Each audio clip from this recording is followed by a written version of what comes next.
That will be a moment that my son won't ever forget, and it will definitely be a moment that I will never forget. And I won't forget it because of just how happy my son was when he saw him, and also how fine that man is. God damn. Like, oh my God. Y'all don't get it. But y'all will, okay? Y'all will.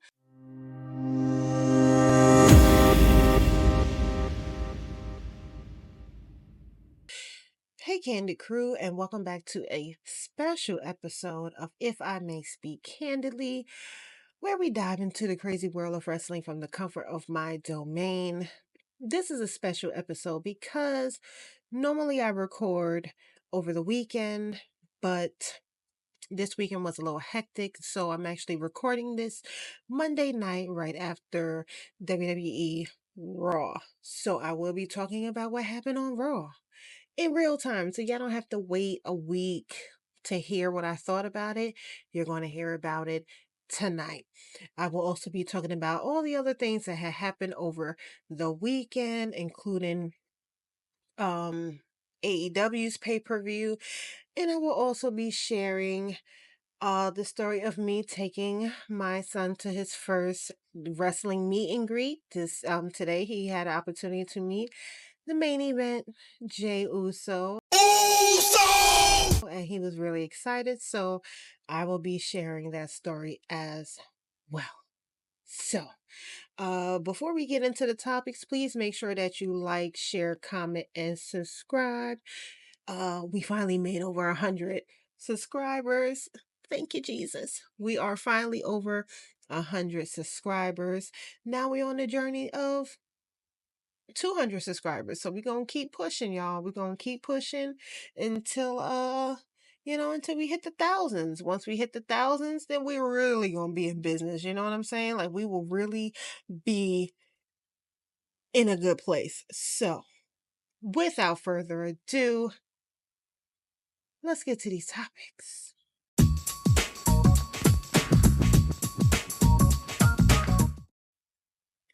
Monday Night Raw. Raw tonight was Chef's Kiss, right? Let's talk about the main event. So, the main event was the steel cage match between CM Punk and Seth freaking Rollins. Now, we're clearly getting a rematch at WrestleMania. Um, and I'm hoping that it's the main event. I'm hoping that Punky does get his main event at WrestleMania, because right now it's looking like it's going to be a triple threat between him, Roman, and Seth. So let's just go back to the match. So you had Seth, he came out looking like a royalty with all his little purple bedazzle. And then you had CM Punk came out and he pretty much reminded Seth, oh, this is my house, motherfucker. And throughout the whole match, they was really tearing each other to shreds. Perfect match, Like I said, I didn't have a dog in that fight. I did not have a dog in that fight, okay? Whoever was going to win was going to win.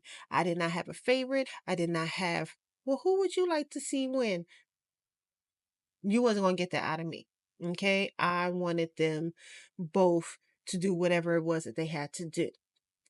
And fortunately for me, there was no real set winner because Roman came and he got his lick back. He got his lick back. And the way that they did it was so, you know, true. If for anybody who has ever studied videography, yeah, get what I'm trying to say. Like the zoom in to see, to hear, because first they went for the hearing. So while the people that was at MSG tonight got to see who it was, we got the hearing. So first you had to hear the crowd, and of course, the commentators, Michael and Pat, they're not telling you who it is. They're just kind of playing the silent game, so that those who is watching would not necessarily know who it is that is, creating all this mayhem. So it's zoomed in. You see Seth being like yanked out of the ring, which it automatically made him the winner, you know. And then we see it's Roman. It's Roman. It's Roman. And he's just oof, he he is whooping Seth's ass. Okay. He is tearing that ass up. And of course, I'm Roman. No, don't do it. Don't do it, Roman. Please. Please, he's sorry. He didn't mean it. You know? But Roman had, look, Seth did a number on Roman at Royal Rumble. And we didn't see Roman since then. And at some point, I think Seth knew that Roman was going to come back. He knew that Roman was going to come back for him. He just didn't know that sometime was going to be tonight. Um, then of course you had Paul. Where Paul came from, I don't know. Paul is in the ring. He's coddling his first wife. He's making sure he's okay. Are you okay? Are you all right? You got a boo boo? Do you have a concussion? Let me make sure, you know? And Roman ain't like that. You my wise man. And why you all up in this man's face? So Roman had to go in there and polish off CM Punk. So it was cinema.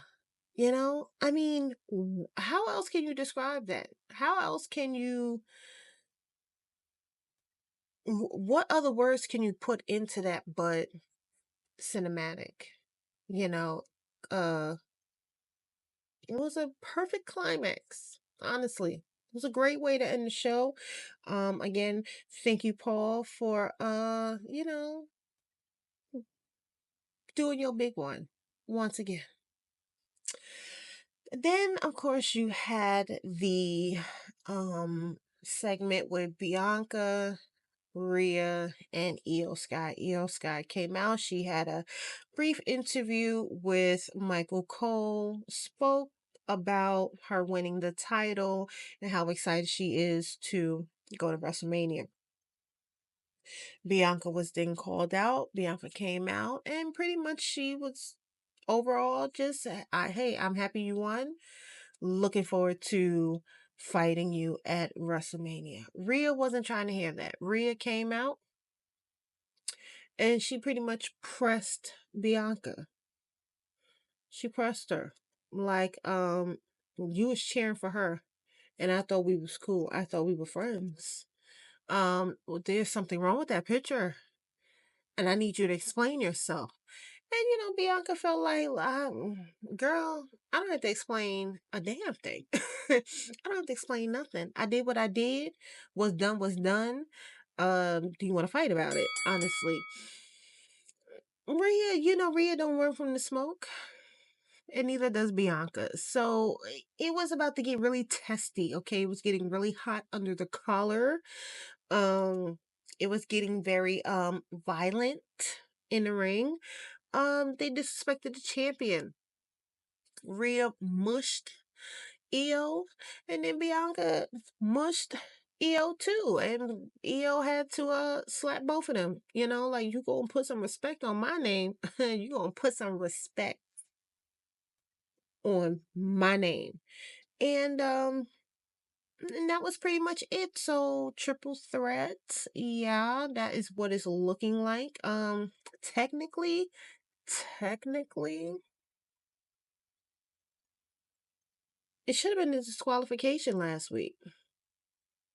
Should have been a disqualification. Rhea hit Bianca. Bianca hit Rhea. It should have ended there. Rhea should have retained. That's honestly what it was. But Bianca said something that was really interesting, and I thought, yeah, I thought the same thing. Well, not Bianca, Rhea. Um, Now Rhea's terminology, she said, not me, I didn't say it. Rhea said it, that maybe Bianca was scared to face her at WrestleMania. And that's why she was rooting for Iyo Sky. Now, see, I would never say that about my sissy pop. I would never say that about Bianca because Bianca ain't scared of nobody.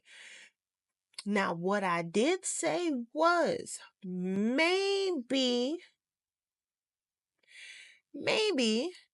Bianca saw Iyo as an easy lick. You know, maybe she just saw her as an easy task. Like, I beat her, so it'd be easy to beat her again, is how I saw it. But now I feel like it's going to be a triple threat. So, whether or not Bianca can easily beat Iyo, or whether or not Rhea can beat Iyo at all or not, um, we'll see at WrestleMania, because that's exactly what it's leading up to. Um, Definitely a triple threat between the three of them. So then, of course, you had a tornado tag match with the New Day, Rey Mysterio, and Dragon Lee. The match was going really good, and then this mysterious man in a lucha mask came out and attacked Rey Mysterio, which had the same stature, same build, same head shape as Chad Gable. Did the thank you and everything, and even the long drawn out German suplex that Chad is known for doing. The mysterious man ran through the crowd, practically, dodging security, and New Day ended up winning the match. Later on, Kathy Kelly, yes, Kathy Kelly, she interviewed Chad and was asking him about it. She was pressing him on it. Like, I know that was you. We all know that was you. We know that head from anywhere. Like, we know that head shape from anywhere. And he said, no, that wasn't me. I don't know what you're talking about. I don't know what you're talking about. I was here. I wasn't there. I don't know what you saw. I mean, I saw it. I honestly think they should have got him a lot sooner. New York ain't safe. The crime rate is sky high. He pretty much was coming for us. And said it wasn't him. Then of course you have a scapegoat dressed in the same attire, same mask, getting carted out by security. So it does make me wonder if this is the introduction for Ray Phoenix. As everyone should now know, is that Ray Phoenix is now officially a free agent. He is now off the AEW roster. Could this be the introduction for him in the company? It might be. I think it'll be pretty interesting having him to kind of come in to the company in a different approach than his brother Penta. But I guess we'll all find out when the time comes. Don't know yet. But yeah, we'll see. Cody. Hey Cody. Um Definitely enjoyed the promo tonight. When I did the daily this past Saturday, speaking of SmackDown the night before, I definitely said I wasn't crazy about the promo that he cut on SmackDown. I felt like it got overshadowed by Randy's promo and the segment between Bianca and Naomi, which I will get into because I got a lot to say about that. Um, so I felt as though it was lackluster. Okay, it was giving booty water. Okay, it wasn't great. But I have faith in Cody. I have faith in Cody. Cody, I feel like he is, I've said it before. I said I'll say it 1,001 times over. Cody is a future Hall of Famer. Okay. He is a future Hall of Famer. And people like to trash him for whatever reason. I don't understand. I guess it's because it's cool or whatever. But when Cody really taps into his emotional side, when he taps into his sensitive side during his promos, he eats the fuck out of those promos. Okay? Like it'd be the best. Now, some people are good at this, it's like when you have CM Punk cutting promos, he'll tell you about yourself. He'll tell you about yourself. He'll tell you about your mama. He'll talk about your daddy. He'll tell you that you suck. Like CM Punk the whole he holds no punches. Okay, you get in the ring with a mic, you better be prepared to get a tongue lashing of a lifetime. But with Cody, and Cody has that side too, it's not as strong as CM Punk's, but when Cody taps into that emotional side of him, and he, whether it's sadness or anger, and he rides on that, chef's kiss. And that's what we got tonight. And I get it, Saturday, Friday was is an off day. Quarterbacks have off days. Sometimes their head is not in the game, whatever the case may be. But tonight was definitely his A game. He was on point. He hit all the targets. He got into Cena's ass, rightfully so. And he pretty much told him, you're gonna have to kill me if you want this title. Okay? Because I'm not giving it up without a fight. That's what I wanted.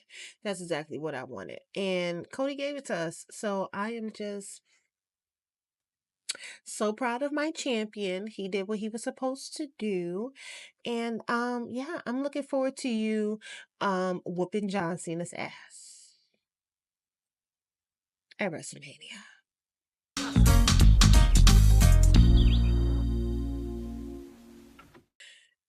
So for the next topic, SmackDown.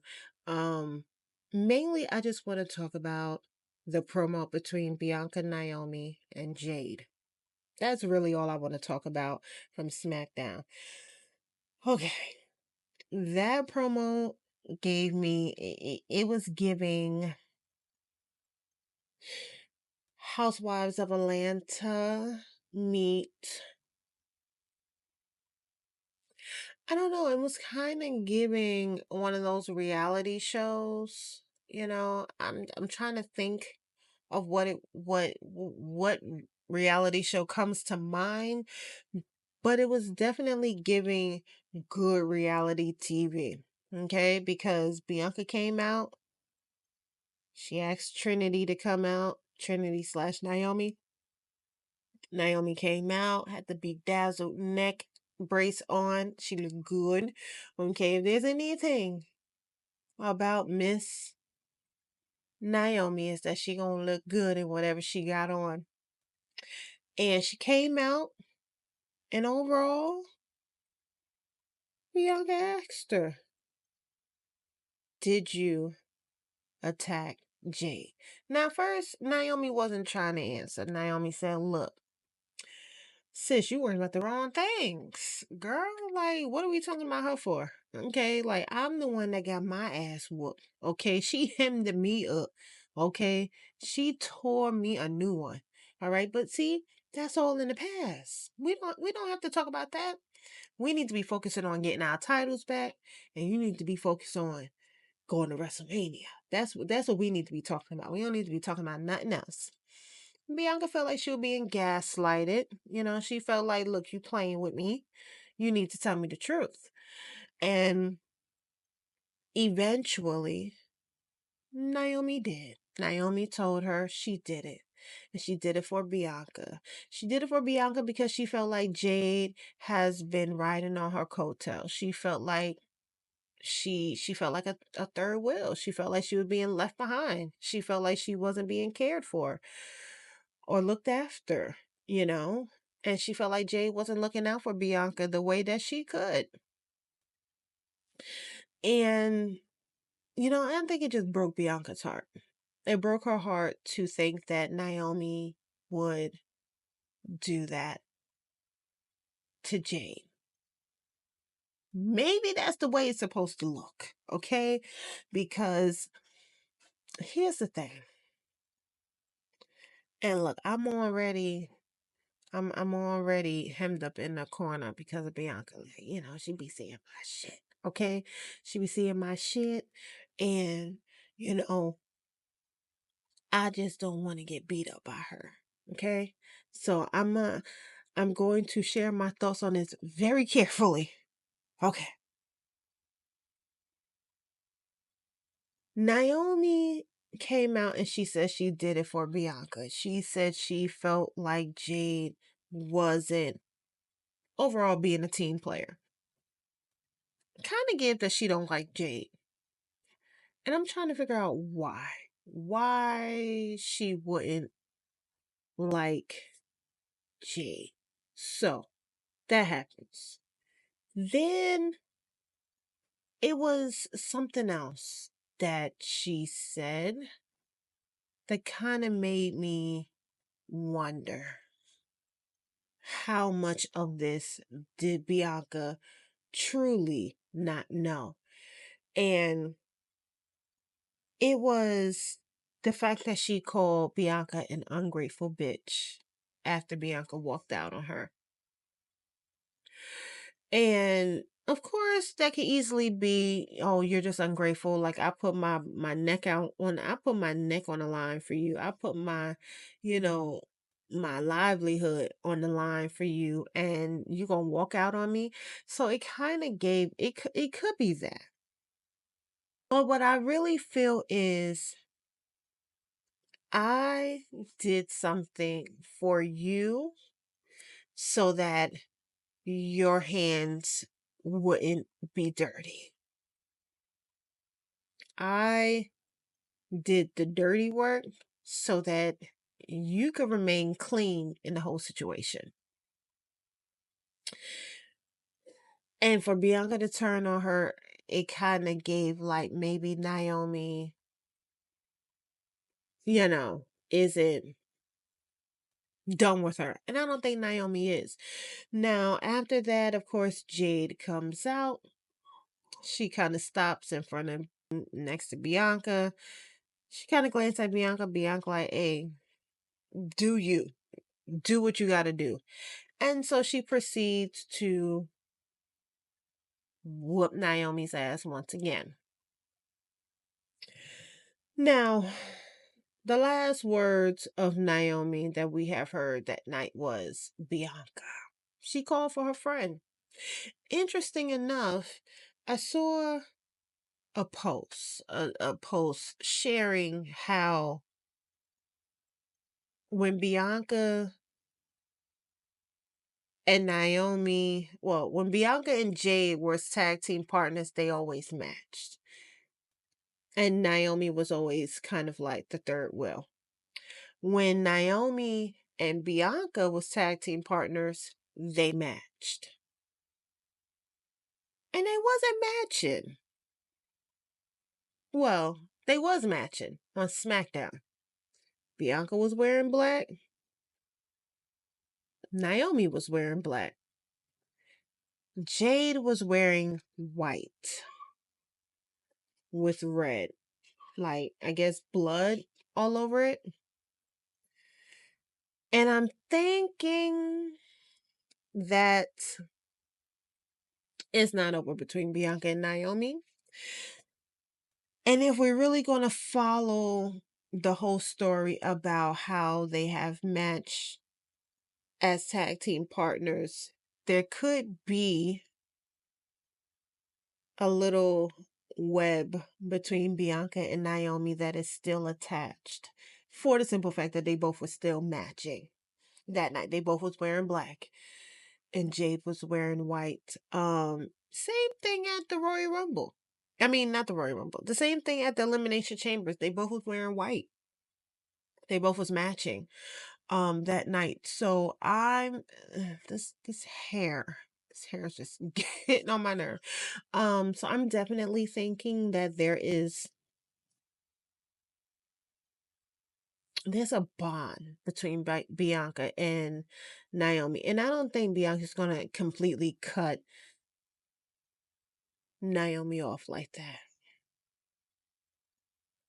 I don't think so. And on top of that, we still have the footage showing Bianca getting into the ambulance with Jade. We still have Naomi and Bailey being there by the ambulance. Liv and Raquel being seen off onto the side. So therefore, who was recording the footage? And is that the same person that turned it in? So we will see as the saga continues.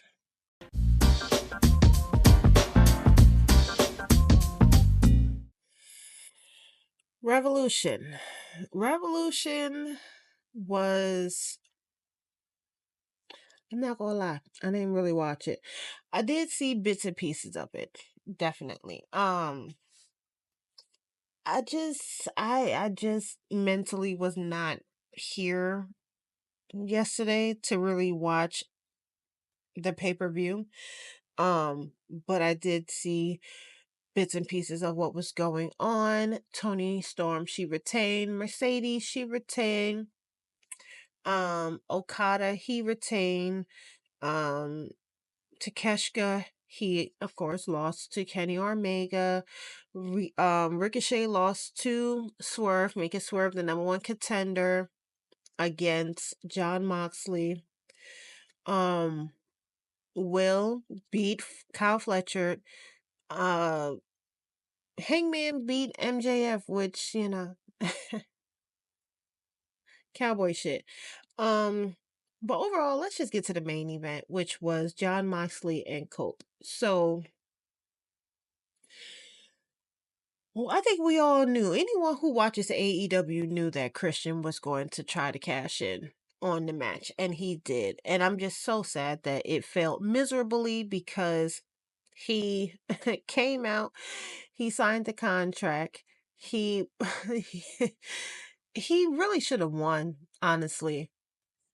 But um apparently this, as the story goes, that John was going to retain, and he did. And now he's going up against Swerve. Um, you know, yeah, I don't know. I don't know. I mean, I'll watch it. I'll be watching. Um, it's definitely giving writing names on a piece of paper and then picking it out of a hat. That's what it's kind of giving to me. Um, but it's very hard to follow where they're going with the storyline with Jon Moxley and the Death Riders now that all but one has been taken out. Okay, Marina out, Pac out, Claudio out. All you have is Willer, and Willer is literally like the weakest link, you know? Um, so I mean, the Death Rider's story started off so strong, you know? It started off so strong, and I liked how it was going. It maybe, look, maybe it's a little delusion because I definitely thought that the Death Riders were going to lead to a hostile takeover by Shane McMahon. That's what I was thinking. I was thinking that the Death Riders was going to turn out to being his group, okay? And Shane was going to come and run shit. That is what I was thinking. And honestly, if they had went that way, it'd probably be 10 times better than what it is now. But here we are. We're still going to watch it. but I just don't know where this story is going. I don't know. But we will see, but Revolution was good. It was good, but it was predictable. Um, in fact, I'm probably going to share, yeah, I'm going to share what I had said on Transatlantic Takedown, and y'all tell me if I called the winners, because it was pretty predictable. So No yeah. doubt, Megan, will you? I'll try. I'll try. I mean, okay, predicting it now. Mercedes is going to retain. Tony is going to retain. John is going to lose. However, I do think Christian will ultimately cash in his contract, because people tend to forget that Christian has the contract. It's kind of like the Money in the Bank briefcase. So he could cash in and take the title off of Edge. Kenny is going to beat Takeshka. Okay. And Hurt Syndicate and the Outrunners. Hurt Syndicate. Yeah. Swerve Strickland and Ricochet then for number one contender match. What do you think? They're going to give Ricochet the push. Ricochet deserves the push. I think with the character change, he deserves the push. But Ricochet been kind of getting the upper hand on Swerve, so they might just go ahead and just give it to Swerve. And Will Ospreay against Kyle Fletcher in a cage match has the potential to be really good. Like Will Ospreay, he's a fantastic wrestler. Anyway, he always puts on one hell of a show. So that is true. MJF and Hangman Page should go. Oh, oof! Now that is a match that I'm looking forward to seeing. That match and the Kyle Fletcher and Ospreay match, because the four of them separately give really good matches, and I do like this character development with Hangman. I just always enjoy watching Ospreay. Like he never gives a boring match. And overall, these four men kind of hate each other. So it's going to give good TV. So yeah, those are matches I will be definitely looking forward to watching the most. Not really understanding the Tony and Mariah, but I'm kind of hoping that this is it. Oh, yeah. But I guess they're doing like the rubber match things with them. But yeah. But those are my predictions. I'm thinking that's what's going to happen. Yeah.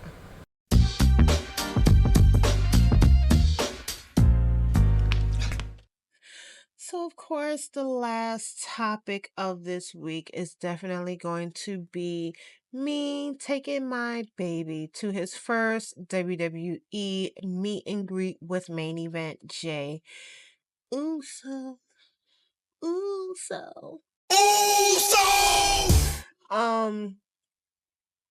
This was a really special moment for me because, like I said, for those who have been watching, my son, he really wasn't into wrestling. Didn't care about it. I would watch it, try to get him to watch it. He wasn't interested. So, little by little, I would, show him the different wrestlers, let him watch certain matches. Excuse me. Then of course we got the 2K24 game. We got 2K22 and 2K24. He wasn't really interested in the 2K22, but he got into the 2K24 game. Played the whole Wrestlemania part of the game, and started really taking a liking to it, but I let it be gradual and I let it be on his own terms. So of course there were some wrestlers that really stuck out to him that he really enjoyed watching. Roman, Mercedes, Liv, Rhea. Do y'all catch what I'm saying? It was very girls, girls, girls, mom, girls, girls, you know. But there was one person that did stand out outside of the girls, and that was Jey Uso and the whole Yeet movement, and just watching how the crowd respond to him and do his moves and and cheer him on and things of that nature. And Michael really took a liking to it. So when I learned last week that Jay was going to do a meet and greet today, I said, man, we are getting up and we're going. And we got up and we went. Now, did I get there as early as I would have liked to? No, I got there probably when it should have started. Luckily enough for us, Jay has a heart of gold because he stayed there to see every last one of us on that line, which caused him to stay probably an hour over time. And just very grateful for that. Very, very grateful for that. Had a little moment.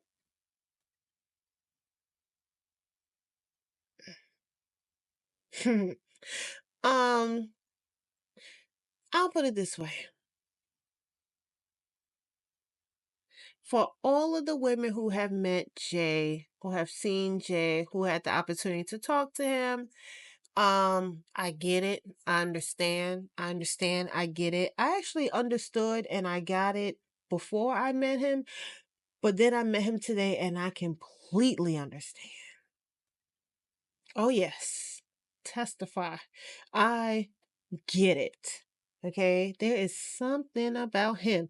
That's why I always say, Lord, I don't want to meet Roman Reigns until I can mentally handle that, because there is just something about them Samoans. Mm, yeah, something about them. So that happened. But overall, I was just really happy that I got a chance to take my son there. And he was nervous. Um, sorry, y'all. Let's just rewind that back, okay? So, um, my son knows that I've been doing this for most of his life. And he will see pictures of me with different celebrities and stuff. And he never quite understood until he got older that this was a part of my job. And my job was to talk to these celebrities and to interview them and to write about them and to talk about them or whatever the case may be.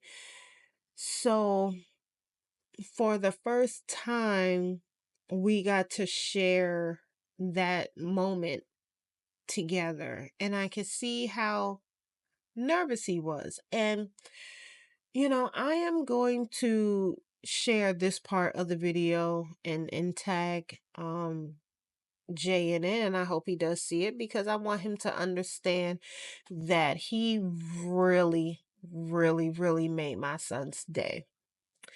And, whether or not he hears that a lot, I think he needs to know that he really has a heart of gold. And the fact that, like I said, he stayed as long as he did to make sure that everybody got a chance to take a picture with him and see him, he didn't have to do that.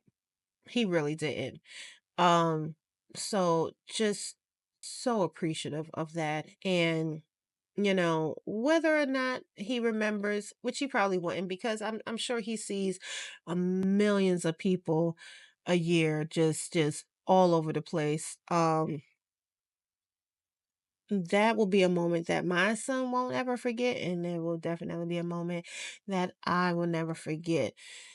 And I won't forget it because of just how happy my son was when he saw him, and also how fine that man is. God damn. Like, oh my God. Y'all don't get it. But y'all will, okay? Y'all will. So, yes, thank you, Jay, for not only making my son's day, but making my day too. So, guys, that will be the end of this episode.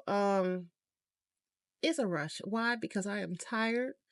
Um, I've been up since after 5 a.m. I took a nap just before Raw came on, but I'm still tired. And now I'm gonna have to edit, chop and screw this video and make it look all beautiful for those who will be watching. So yeah, I'm gonna be up for most of the night, but that's okay because this is what I love to do. This is um this is my job, and I love to do it, and I love to talk about wrestling, and I love to talk to my little community on here, and just hoping that y'all also appreciate what I'm doing as well. And yeah, it was a pretty interesting week. Um Also, I will be taking my son to his first wrestling show on Saturday. We'll be going to the House of Glory. Why? Because he wants to see his girlfriend in his head, Mercedes Monet. So pray for me as I take him there because yeah, he's gonna. I don't know if she's doing any meet and greets, but he'll definitely get to see her wrestle for the first time. So not only did he get to meet his first wrestler, but he's going to his first wrestling show to see his first wrestling crush. So this is a really big week for Michael. This is Michael week. And I'm just happy to make my son's dreams come true as much as I can. So again, thank you for watching. Please make sure that you like, comment, share, and subscribe to the channel. Okay, we have reached over 100. So grateful for that. Looking to dabble into other things. I've been working on a series that I do want to start uploading on the channel. uh I'm not sure exactly when I'm gonna start, but it should be soon. It'll definitely be leading up to WrestleMania, so I got a couple of weeks leading up to that. So yeah, that should be fun. But yeah, so again, thanks for watching, and I will see you all next week. Bye.